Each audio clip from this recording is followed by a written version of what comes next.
Bon, les gars, je suis pas d'accord avec Yamal. Yamal, il veut délirer, moi je suis pas d'accord avec lui. Comment ça, on doit attendre le jour de son anniversaire pour l'annonce du numéro? C'est quoi ces bêtises là?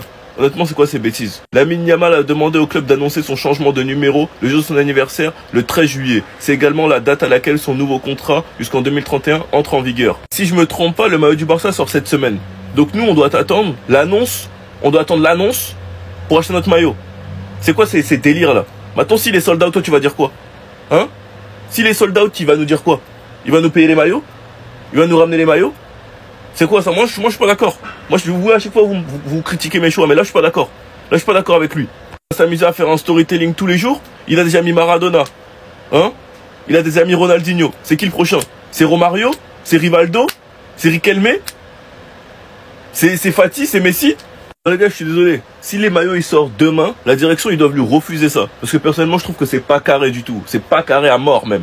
Les dindins qui vont attendre l'annonce de son numéro, au final les maillots ils seront sold out. Il y en a qui vont me dire ouais bah t'as juste à acheter le maillot et le faire floquer plus tard. Bah non, ça fait chier. Sinon vous les gars, vous en pensez quoi? On est vous on n'a pas on s'ennuie. Décidément tout l'effectif du Barça n'attend qu'une chose, c'est la venue de Nico Williams. Même Ferran Torres l'accueille les bras ouverts. Attendez, bougez pas, je vous explique. J'aimerais jouer avec Nico Williams, nous pourrions former un bon trident. Puis il a ensuite expliqué que physiquement, je me sens très bien et mentalement, je vais encore mieux. Je continue à m'entraîner pour revenir au plus vite avec l'équipe et j'espère que cette saison sera aussi spéciale que la précédente. Franchement les gars, cette saison, on s'attendait tous à rien de Ferran Torres et au final, je crois, si je me trompe pas, qu'il a fini 3e meilleur buteur. Et pour un joueur qui de base n'est pas titulaire, franchement les gars, c'est incroyable. Sa deuxième partie de saison, les gars, franchement top. Rien à lui dire. C'est lui le meilleur joueur de la Coupe du Roi. Il s'est même montré décisif en Ligue des Champions. Il répondait présent dans les grands matchs. Franchement, chapeau. Cela fait 15 jours que Ferran Torres a commencé sa pré-saison. Franchement, il est déterminé pour être le numéro 1. Mais croyez-moi que Robert va pas vouloir laisser sa place tranquillement. Même si je pense que Ferran a gagné énormément de points en deuxième partie de saison. Et surtout que c'est la dernière saison de Lewandowski qui commence à se faire vieux. Mais attention, faut pas trop dire ça devant lui, sinon il va se fâcher. Il y a Olmo qui pourrait très bien avoir un rôle de faux neuf la saison prochaine. Mais bon, pour l'instant, il est fragile, donc faut pas trop y penser.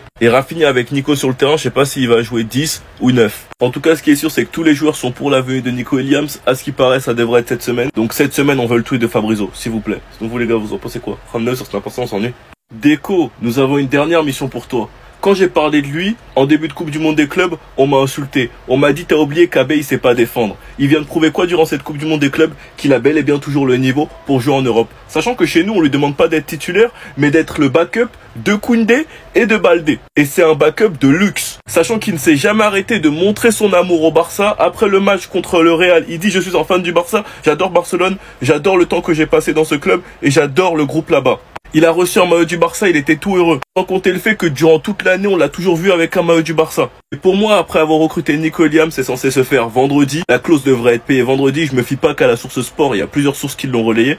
La 4e recrue, du coup, doit être Cancelo. C'est la recrue parfaite. Peu importe, avec l'absence de Koundé ou de Baldé, on sera toujours autant compétitif avec un Cancelo derrière. Sachant que c'est une pierre deux coups car il peut jouer sur les deux côtés. Défensivement, c'est peut-être pas une bête, mais la façon dont il aime le Barça, il donnera le meilleur de lui-même. Et Flick, pour moi, pourrait vraiment créer un monstre. Donc, Déco, s'il te plaît, ne passe pas à côté de cette affaire. Sinon, vous, les gars, vous en pensez quoi? Ramenez-vous sur cette personne, on s'ennuie. Je pense, les gars, que je vais jouer la carte de la folie. C'est un sourire nerveux, les gars, je pense que je vais jouer la carte de la folie. C'est qui l'équipe qui a réussi à sortir en demi-finale de Ligue des Champions face à cette équipe-là? C'est qui, les gars? Dites-moi, les gars, c'est qui? C'est pas possible. C'est pas possible. Je suis censé oublier, passer à autre chose. Passer l'FC Barcelone. Putain, quoi. Putain. Cette équipe qui a fait saison blanche au final, qui a mangé 5-0 en finale, qui vient de perdre 2-0 en 8e de finale face à Fluminense. Et les gars, j'ai le seum. J'ai le seum, mais d'un côté, je me dis que c'est bien fait. Qu'en réalité, c'est bien fait. Après, là, je m'adresse qu'aux Barcelonais. Je suis pas là pour me plaindre, parce que dans tous les cas, on va m'insulter dans les commentaires. Je suis là que pour parler aux Barcelonais.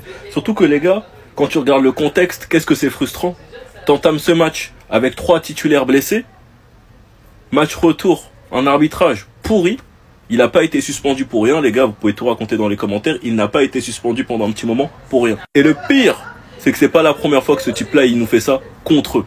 Mais bref. En tout cas, on va continuer de hate l'Inter jusqu'au bout. Saison blanche, bien fait, tout perdu, nul. Sinon, vous les gars, vous en pensez quoi? Ramenez-nous sur cette personne, on s'en est.